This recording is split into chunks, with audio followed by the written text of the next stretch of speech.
Becky was mine, but the world lost her. She was a loss to the world. That's what I'd have said at her funeral. Except I never got to go.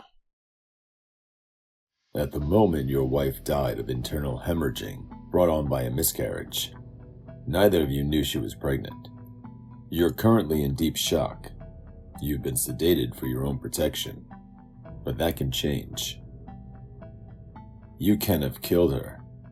You can have cut her open and killed the baby, insane with rage when she told you she was carrying her lover's child. Considering your past, it wouldn't be a hard one to sell. People who know you might be appalled, but they wouldn't be particularly surprised, your mother included. Which story goes out depends on whether you sign this. Non-disclosure, confidentiality, etc. You ain't the old Bill. No, I'm not. You can probably guess who I am. You've been on our side, so you know the resources we have at our disposal. I know you know. You haven't complained about being brought here. Haven't demanded to see who's in charge. Once the shock of the incident wore off, you understood precisely what was happening. You've sat alone in an interview room for 14 hours because you knew implicitly that to query or object would get you nowhere. So do this now, and you can get out of here and bury her, and then you can get on with your life. You're married? Yes. You imagine what it'd be like to know you'd never see her again? Fuck! Or so I was told, at any rate. I don't remember that bit at all. My name's Mallory. I'm sorry about what happened to your wife. She was buried yesterday. They went with the first story, the one about you being traumatized. Clean clothes. How come? Why didn't they stitch me up? I told them not to. Have a seat. Jesus. I'll have them send someone to see to your injuries properly. Most nations' security services have people who look out for superhuman incidents. I'm affiliated with mine. The man you mutilated worked for yours. Did you say superhuman? They know what to look for and how to clean up. They're fast and efficient. Once they confirm, they do everything they can to stop word getting out. Because if the public ever found out the truth about soups, they demand that something be done about them, and that would be the end of all things, or at least of 10 to 12% of life on the planet. In the meantime, the aforementioned agencies are trying to figure out a long-term answer to the problem. Mine in particular are waiting for me to come up with it. This is your wife's diary. I'll give you some privacy now. Becky never had a diary. They found it when they searched your apartment. They're efficient, like I said. I'll come back in an hour. You can tell me if you're in or out. You what? Listen. Who are you? What the fucking hell do you want? Most people just sign the form. Some get clever, start talking about money. You took someone's eyes out. Wasn't hard to find the last bit I was after. It was the last thing she wrote. Took me ages to start it though. I wanted to know what happened to Becky, but that meant I'd have to know. I knew it would be hard to write this down, but it feels like I have to force the words out of the pen. Making myself remember the details makes me start shaking. I want to scream and be sick and throw a chair through the window and curl up in a ball and die. But I have to do it. I have to get it out or I really will go mad. I know I will. It has to be this way because I can't tell anyone. If I do, they'll think I've lost my mind. They'll never believe a word of it. I'll be locked up, and the worst thing of all will be that Billy will find out. And the terrible thing is that he would believe me. He's the only one who could, because he thinks I'd never do anything bad, never lie or whatever, and he'd believe me, and he'd try to do something about it. He'd try and get the guy, and that'd be the worst thing that could ever possibly happen. So it's going to have to be like this, and I hope it'll be enough, because if it's not, I don't know what I'll do. Every day I feel something pulling at me, like a massive temptation to give in and start the screaming and the rest of it. To just stop fighting and go mad. And I can't do that because it's not fair on Billy and it's not fair on me. I didn't do anything to anyone. Why do I have to have this in my life? Why do we have to have everything taken away from us? I'd rather a bomb had blown up in our flat, or an earthquake had knocked the walls down, or something, and just left the two of us alive in the rubble. I wouldn't have cared about all our stuff because we would have still had each other, and we could have held on to each other. I could have grabbed onto him and felt those strong arms go around me and felt so safe. Not like now, where a single touch from anyone is enough to have me jumping out of my skin. What happened was this. We were in Miami, and we just had dinner, and Billy wanted to go for a walk, and I said no because I was really tired. I went upstairs to the room to read my book. I opened the window a bit because there was a breeze, and I liked hearing the noise of the city. I must have fallen asleep. When I woke up, the window was wide open, and there was a man standing at the end of the bed. I was a bit bleary when I opened my eyes, but the bedside light was still on, and I could see him properly.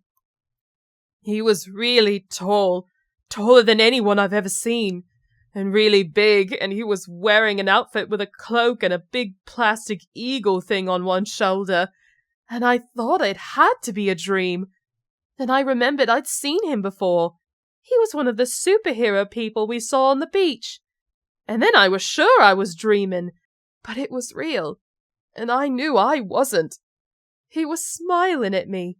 He seemed really pleased, and somehow I knew he'd been waiting for me to wake up. I couldn't speak. I wasn't scared. I was just trying to sort out my thoughts and fit all of this in my mind. All the things I should have been thinking, like, why is this man in me room? And what does he want? And what should I do? None of it seemed as important as, this is a superhero. This is one of those people. I remembered what Billy said about them, but that thought went out my head straight away because this one didn't look stupid at all. Not now that I was alone with him and he was smiling at me like this. That was when I got scared and he saw it, and that was when he got into the bed. He wasn't rough or brutal because he didn't have to be. One hand around my throat was enough. I could hardly breathe. The weird thing was his touch was so light. I don't know how strong he is, but I could tell he was holding back. If I held my hand like that, I wouldn't be able to keep a grip on a feather. But the force was on my neck. It was like a vice. I couldn't kick or scratch or fight at all because I had to concentrate on forcing air into my lungs. He kept holding it while he... I can't write it down. Not this. I can't write the word. I can feel the screams coming up again. I've got to stop for a bit. As soon as he'd gone, and I could breathe again, I jumped up and closed the window and got in the shower. I was terrified Billy would come back in the middle of it. I was terrified he'd find out. The rest of the holiday and the trip home were awful, and I felt so bad for him. God help him, he couldn't work out what was wrong, and I couldn't tell him. I had to just shut up and keep going as best I could, which is what I've been doing ever since. When I got home, I tried not to think about it, which is a bit like holding your breath. All you can think about is what you're concentrating on doing. One day at work, I asked Sheila about superheroes. God knows what I told her, but I knew her brother was into collecting comics, and she told me about a shop in the West End that he goes to. I went in and asked. I remembered Billy found out this particular lot were called the Seven. I bought a few issues and I ripped up the first one as soon as I saw his face. Even the stupid little pictures were enough to set me off. But I made myself carry on. I had to know. He's called the Homelander. He's supposed to be the greatest superhero of all, the strongest man in the whole world, and sort of a saint at the same time. He only uses his powers for good, like a knight in shining armor crossed with Jesus Christ, into helping people and being honest and doing the right thing. It's said at the back of the comic that the real-life 7 are just like they are in it, and you could come back and read about them every month. The only thing is that I know the real-life Homelander is completely and totally insane, because I looked him into his eyes while he was doing the thing he did to me, and I could see it there, and now I'm scared every second of every day. So where does that leave me? And what does it leave for me and Billy? I don't know. I suppose that one day maybe, just maybe, I might be able to let someone touch me again. I might be able to trust someone enough to just relax with them, and feel safe, and maybe even forget what happened. But at that moment, all I can see is this awful thing that my life has turned into stretching out forever. And I know deep down that something was stolen that night that I'm not getting back. Something was murdered. That's all there is to it. But one thing I'm certain of, Billy can never find out. Because if he does, that other side of him will come out, and he'll go after the Homelander. I can beg and beg, but it won't make any difference. He'll do it, and he'll get killed. Because I don't even know how you'd go about getting at someone like that. But if you ever did, it would be like breaking into the White House and then trying to fight 1,000 tigers all at once. He would know that, and he'd try it anyway. He'd use his life up with it. Oh, Billy, I never understood just what he sees in me. I know he thinks I saved him from a life of God knows what, and I'm the greatest person alive. He's never done telling me that. But I never thought I was really all that special. I'm just a girl who loves him. That's all. Open the fucking door! It was 3 bloody months. I know. There have been cases observed under laboratory conditions where the fetus developed normally at first and then accelerated.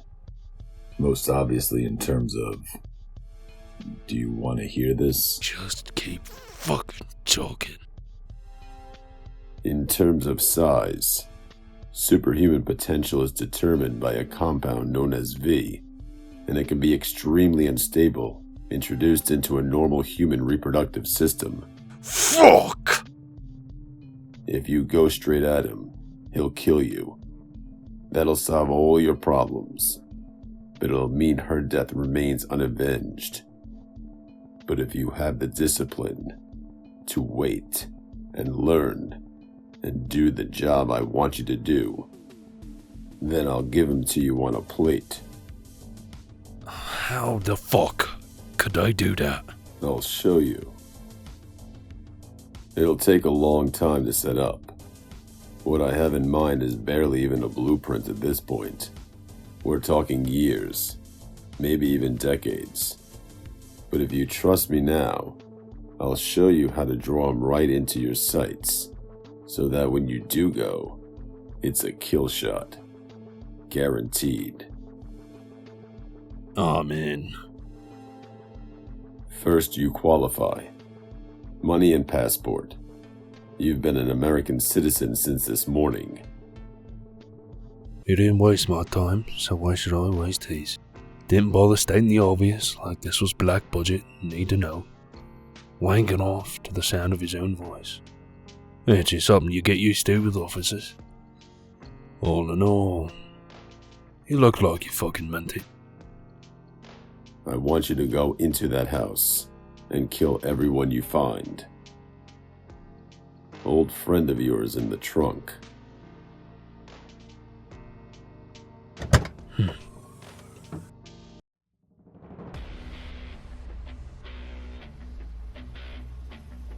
Fight down, not up.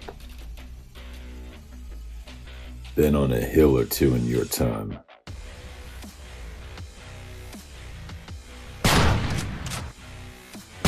What the fuck? Oh, you are fucking dead! What the fuck was that? Ah! Ah, fuck! I don't like this shit. I think we should... Are they fucking around with a skate gun or... Hey, what the fuck are you doing? That's not the fucking skate gun, you! You assholes wanna tell us what's going on? Fuck it. Jesus fucking Christ almighty.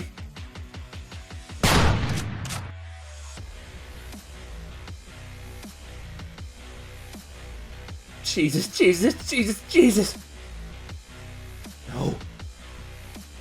No.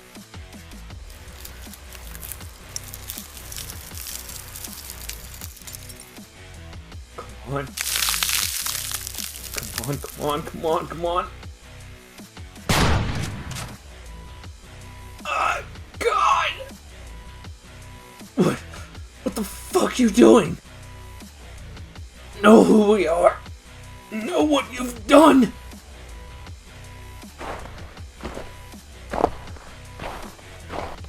The weapon?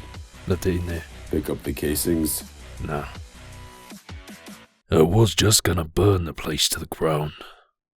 Take care of it all that way. But I had the idea you might be trying to send a message. Oh, magic. Thanks, by the way. Thanks. Yeah. I think I just got my sense of humor back.